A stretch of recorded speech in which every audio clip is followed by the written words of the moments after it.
As palavras pairaram no ar como uma sentença de morte. Você está fora. Entregue as credenciais agora. O sorriso que se espalhou pelo meu rosto não era o que Rogério Bittencourt esperava.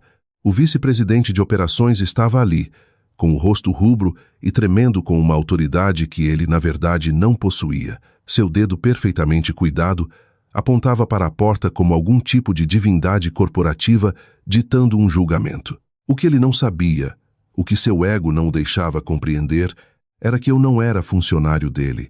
Eu era a prestadora de serviços. E meu contrato não estava terminando porque ele queria. Estava terminando porque o relógio na parede marcava 11h47, e exatamente ao meio-dia, nosso acordo expiraria por seus próprios termos. 13 minutos. Isso era tudo o que separava Rogério Bittencourt do colapso total de um sistema de infraestrutura de 60 milhões de reais. 13 minutos antes que cada processo automatizado, cada fluxo de trabalho integrado e cada operação crítica da logística Horizonte parasse de forma catastrófica. E ele não tinha a menor ideia. Antes de mergulharmos em como a arrogância de um homem se tornou um desastre multimilionário, este canal compartilha histórias reais do campo de batalha corporativo brasileiro. Os momentos em que os egos colidem com a realidade e os resultados transformam empresas inteiras. Recentemente atingimos nosso primeiro marco juntos e agora começa a jornada rumo aos 2.000 inscritos. Juntar-se a esta comunidade significa ter acesso direto a essas histórias não contadas. O botão de inscrição está logo ali para quando você sentir que é o momento certo. Meu nome é Liora Meirelles. Aos 34 anos, eu chefiava a consultoria de implementação de software empresarial mais bem-sucedida de São Paulo que quase ninguém conhecia. A Meirelles Soluções não era um nome famoso, e era exatamente assim que eu preferia. Não precisávamos de marketing chamativo ou influenciadores. Nosso trabalho falava por si na linguagem silenciosa das porcentagens de disponibilidade, integrações perfeitas e lançamentos sem crises. Meu pai chegou ao Brasil com o equivalente a $800 costurados no forro do paletó e um diploma que ninguém reconheceria por aqui. Ele passou 15 anos trabalhando em turnos duplos em uma metalúrgica no ABC Paulista, enquanto minha mãe limpava escritórios na Avenida Paulista à noite. Eles não fizeram isso por falta de ambição ou inteligência. Fizeram porque recomeçar exige engolir o orgulho e reconstruir do zero. Cresci vendo meu pai me explicar conceitos complexos de engenharia na mesa da cozinha e na manhã seguinte, vê-lo acenar respeitosamente para supervisores com metade da sua instrução. Isso me ensinou algo crucial. Humildade não é fraqueza. Entender a pessoa à sua frente, suas pressões, medos e motivações, não é simpatia, é inteligência estratégica. Quando me formei em ciência da computação pelo ITA, eu já programava há 12 anos. Aos 26, vendi minha primeira plataforma de automação.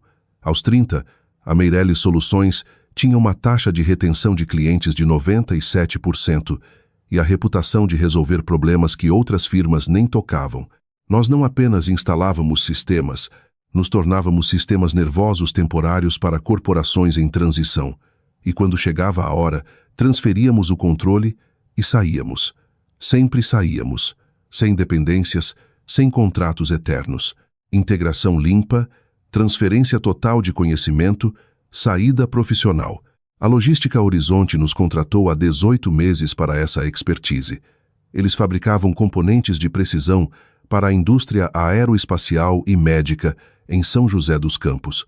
O tipo de operação onde um único lote contaminado poderia significar processos de milhões e danos à reputação que nunca cicatrizariam. Quando o sistema legado deles começou a falhar, causando atrasos na produção, nos chamaram para construir algo novo.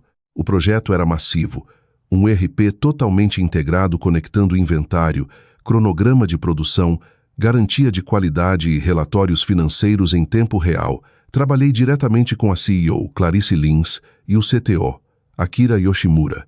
Ambos eram afiados e realistas. Estruturamos um contrato de 18 meses com marcos claros e um período obrigatório de transferência de conhecimento no último trimestre. O sistema era lindo, não de um jeito visual, mas como um relógio suíço, preciso e confiável. No 15 grau mês, a eficiência da produção subiu 32% e os custos de inventário caíram 10 milhões de reais anuais. Tudo ia bem até Rogério Bittencourt chegar. Ele veio como novo VP de operações, com um currículo impecável de uma multinacional, terno sob medida e aquela confiança de quem nunca foi seriamente desafiado. Clarice o trouxe para escalar as operações, enquanto a empresa se preparava para uma expansão agressiva. Na primeira semana, ele agendou reuniões com todos. Quando chegou minha vez, expliquei a arquitetura e que nosso contrato terminaria em 90 dias. Podemos renegociar se a Horizonte quiser suporte estendido, ofereci, embora o objetivo sempre tenha sido a autonomia interna de vocês. Rogério inclinou-se para trás, com os dedos entrelaçados, com aquele olhar de quem calcula como levar o crédito pelo trabalho alheio. Vou avaliar se os seus serviços ainda são necessários. Tenho vasta experiência com sistemas. Podemos acelerar essa transição. Sinal vermelho. Mas não era meu primeiro rodeio. Claro, respondi calmamente. Akira Yoshimura tem toda a documentação técnica. Está tudo no trilho. O que eu não disse. Os protocolos de integração eram customizados e complexos. A transferência de conhecimento não era uma formalidade, era essencial. E levava tempo. Nos 2 meses seguintes, Rogério marginalizou sistematicamente o Akira. Trouxe seus próprios consultores, gente que falava termos corporativos da moda, mas não entendia o chão de fábrica digital da Horizonte. Começou a tomar decisões sem consultar quem construiu a infraestrutura. Akira me ligou exausto. Ele vai quebrar alguma coisa, Liora. Ele ignorou 3 pontos de checagem de qualidade porque estavam atrasando a produção. Documente tudo, Akira, eu disse. Protocolo de proteção. Cada ordem, cada aviso que você der. Eu também comecei minha documentação. Cada interação com Rogério virava uma ata detalhada enviada com cópia para a Clarice e para o Akira, registrado com data e hora. Eu já conhecia esse filme. O executivo quer deixar sua marca e vê o fornecedor externo como um obstáculo ou uma oportunidade de corte de custos para parecer eficiente. Rogério estava no segundo grupo. Faltando 3 semanas para o fim do contrato, ele começou a enviar e-mails, sugerindo que a dependência externa estava impedindo a autonomia operacional. No dia final do contrato, cheguei às 7h30 para a última sessão de treinamento com a equipe do Akira. Às 7h45, Akira apareceu na porta da sala de reuniões. Pálido. Rogério me demitiu, disse ele baixinho. A segurança está escoltando minha saída agora. Ele disse que a empresa vai seguir uma nova direção técnica e eliminou meu cargo. Aquilo foi pior do que eu previ. Rogério estava removendo qualquer um que entendesse a complexidade do sistema antes que pudessem completar a transição. Tentei falar com a Clarice, mas ela estava em uma conferência em Brasília, inacessível até a semana seguinte. O timing de Rogério foi cirúrgico. Às 11h, aceitei a realidade. Às 11h47, Rogério apareceu com 2 consultores e uma pessoa do RH que parecia querer desaparecer. Liora, disse ele, sem me olhar nos olhos. Estou encerrando seu contrato imediatamente.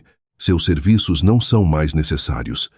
Entregue as credenciais, crachás e equipamentos agora. O sorriso apareceu no meu rosto. Rogério, respondi, eu não sou sua funcionária. Sou uma fornecedora. Meu contrato termina ao meio-dia, daqui a 13 minutos. Você não pode me demitir mais do que pode demitir a empresa que fornece o café. O rosto dele ficou roxo. Não brinque com semântica. Você trabalha para esta empresa, o que significa que trabalha para mim. Está dispensada. Eu trabalho para a Meirelles Soluções. Corrigi. A Horizonte é nossa cliente. O acordo termina ao meio-dia de hoje, conforme o cronograma assinado há 18 meses. Não me importa o que diz o contrato. Deveria importar. Interrompi, porque ao meio-dia, nosso acesso ao sistema termina automaticamente. Nosso monitoramento para, nossos protocolos de integração cessam, e todos os processos automatizados que rodam em segundo plano, os que mantêm sua produção sincronizada com o estoque e a qualidade, tudo isso para. Rogério foi desdenhoso. Nossa equipe técnica resolve. Os sistemas estão documentados. Estão, concorde. E se sua equipe tivesse vindo aos treinamentos, saberia como acessar essa documentação. Akira poderia guiá-los, mas você o demitiu hoje. Ele realmente não entendia. Achava que sistemas eram como ligar um interruptor. mas era uma arquitetura customizada integrando 17 sistemas diferentes, alguns legados da década de 90, outros de ponta. Entreguei o envelope com as senhas mestre e certificados de segurança, exatamente como o contrato exigia. Está tudo aqui. Rogério arrancou o envelope da minha mão. Você acabou aqui. Saia sozinha ou a segurança a acompanhará. Fechei meu laptop e peguei minha bolsa. 11h58. Boa sorte, eu disse. E era sincero, porque o que ia acontecer não machucaria Rogério gente como ele sempre cai de pé e culpa os outros. Machucaria os operários da linha de montagem, os especialistas de qualidade e os clientes esperando por peças críticas. Saí do prédio às 11h59. Entrei no meu carro no estacionamento. Exatamente ao meio-dia, meu celular começou a vibrar. A primeira mensagem foi do diretor de TI debaixo do Rogério. Sistema de produção jogando erros. Preciso de assistência imediata. Depois outra. Os dashboards de qualidade ficaram brancos. O que houve? Meu celular tocou. Era Rogério. Deixei cair na caixa postal. Tocou de novo. Atendi. O que você fez? Ele gritou. Tudo está travando. Conserte agora. Rogério, meu contrato terminou há 7 minutos. Não tenho mais acesso e nem autorização legal para mexer nos sistemas. Sua equipe técnica precisa assumir. Não venha com essa conversa. Você sabotou algo. Quero você aqui em 20 minutos ou chamo os advogados. Eu não sabotei nada, respondi com calma. Nossos sistemas se desconectaram no horário previsto no contrato. O plano de transição previa procedimentos para manter isso funcionando com sua equipe interna, mas você cancelou as sessões. A documentação não diz como resolver isso. Ele berrou. A documentação dá informação. O treinamento dava o entendimento. Você cancelou o treinamento. Houve um silêncio pesado. Diga seu preço. Volte e conserte. O momento clássico. Posso redigir um contrato de emergência até o fim do dia, eu disse. Dada a natureza urgente, os termos serão outros. Taxa de emergência triplicada. Engajamento mínimo de 4 semanas. Pagamento antecipado. Isso é extorsão. Isso é valor de mercado para crise imediata com expertise especializada. Você pode tentar outras firmas se preferir. Ouvi gritos e alarmes ao fundo pelo telefone dele. Em quanto tempo o contrato fica pronto? Ele perguntou, com a voz murcha. O desastre foi pior do que eu esperava. Quando os protocolos caíram ao meio-dia, não apenas pararam os dados, fragmentaram bancos de dados em meio a operações de escrita. Cronogramas foram corrompidos. 3 linhas de produção estavam rodando componentes aeroespaciais com riscos de contaminação que deveriam ter disparado alarmes automáticos. Os consultores do Rogério, sem entender as mensagens de erro, ignoraram os travamentos. Aqueles componentes, valendo cerca de 4 milhões em material e horas-homem, tiveram que ser descartados. Não se brinca com peças de avião. 2 carregamentos médicos saíram com documentação incompleta, gerando multas da Anvisa. Um grande cliente cancelou um pedido de 11 milhões e foi para a concorrência após o caos do sistema. Quando Clarice Lins voltou de Brasília no dia seguinte, a estimativa de prejuízo era de 60 milhões de reais. Ela se sentou comigo na sala de reuniões, parecendo ter envelhecido 5 anos. O Akira tentou me avisar sobre o estilo do Rogério. Eu achei que ele tinha a experiência necessária. Eu deveria ter ouvido. O Rogério tem experiência, respondi. Só não com sistemas como este. Software comercial e arquitetura de integração customizada não são a mesma coisa. O trabalho de emergência levou 6 semanas. Promoveram uma engenheira sênior, Ângela Rodrigues, para o lugar do Akira. Ela era brilhante e entendia a diferença entre parecer competente e ser competente. Rogério pediu demissão antes que pudesse ser demitido. Os consultores dele sumiram no mesmo dia. Ao fim, os sistemas da Horizonte estavam estáveis e, desta vez, a transição para a equipe da Ângela foi real. A fatura final da Meirelles Soluções foi alta, mas comparada aos 60 milhões de prejuízo, foi uma pechincha. Clarice me acompanhou até a saída no último dia. Aprendi uma lição cara sobre humildade e sobre ouvir quem realmente faz o trabalho. Muitos executivos nunca aprendem isso, eu disse. Dirigindo para longe daquela empresa pela última vez, pensei no meu pai, sobre como ele respeitava o conhecimento, independentemente do cargo. Rogério tinha autoridade, mas não tinha expertise. Ele tinha o direito de tomar as decisões, mas não a capacidade de entender as consequências. 3 meses depois, vi uma notícia sobre a transformação tecnológica bem-sucedida da Logística Horizonte. Clarice deu o crédito às parcerias estratégicas e à dedicação da equipe interna. Nenhuma menção ao Rogério ou ao desastre. É assim que as narrativas corporativas funcionam. Os heróis são quem sobra no final. Eu não precisava do crédito. A Meirelles Soluções já estava em outro cliente, uma financeira com sistemas segurados por fita crepe digital e a memória de 3 funcionários prestes a se aposentar.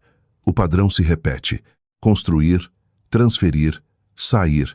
Se há algo a tirar desta história, é que a expertise é conquistada com erros, aprendizado e humildade. Não pode ser comprada ou assumida por decreto. Quando você descarta quem fez o trabalho porque acha que resolve sozinho, você não está sendo forte, está se voluntariando para uma educação muito cara. 13 minutos. Foi todo o aviso que ele teve. 13 minutos entre o triunfo do ego e o início de uma lição de 60 milhões de reais. Algumas pessoas aprendem com os outros, outras aprendem com a cratera que sobra onde antes ficava a sua confiança. Rogério aprendeu do terceiro jeito. O mundo corporativo continua girando, mantido por pessoas cujos nomes ninguém conhece, fazendo um trabalho que é invisível até que algo quebre. E quando quebra, todos aprendem rápido o quanto custa a ignorância. O botão de inscrição continua lá para quem quiser acompanhar essa jornada. A realidade sempre envia a fatura. A única dúvida é se você terá como pagar.